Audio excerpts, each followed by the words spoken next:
Last मेरी warning है कि मेरा और मेरी बेगम का मसला है, हम सॉर्ट कर लेंगे जब तक वो मेरी बेगम है। अल्लाह करे कि टिल एंड रहे।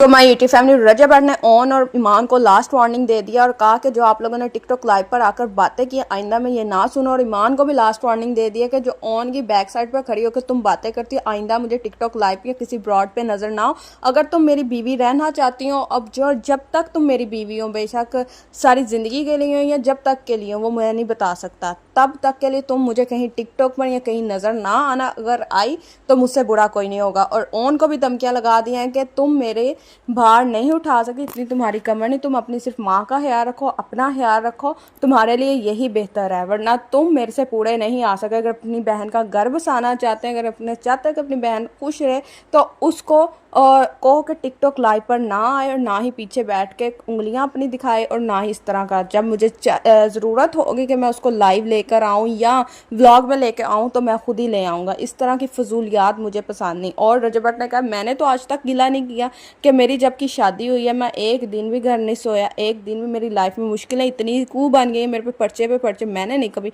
वरना कहने को तो मैं भी कह सकता हूँ जबकि मेरी शादी है, जबकि ये लड़की मेरी ज़िंदगी में आई है, मेरे मुश्किलें ही नहीं ख़त्म होने, लेकिन मैं खामोश बैठा हूँ। तो आप लोग भी सब्र शुक्र करके खामोश बैठे अगर अपनी बहन का घर बसा। रजब भट्ट ने तो साफ कह दिया कि अगर ईमान की या उनकी इस तरह की गुफ्तगू हुई तो मैं आइंदा ईमान को अपनी ज़िंदगी में नहीं रखूँ। आप लोगों से रिक्वेस्ट है मेरे चैनल को सब्सक्राइब करें, लाइक